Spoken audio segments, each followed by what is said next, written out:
சத்யவேதம் நித்ய வழியில் நேராய் நடத்தும் நீதம் அதை தியானி சத்யவேதம்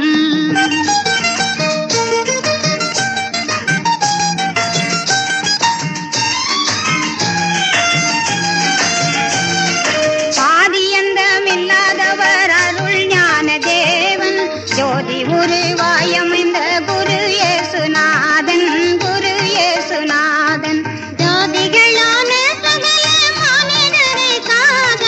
ஜோதிகளான சகல மானிடருக்காக நித்திய வழி காட்டி நிற்கும் சத்யவேதமாமே நித்தம் தியானிப்போமே சத்யவேதம்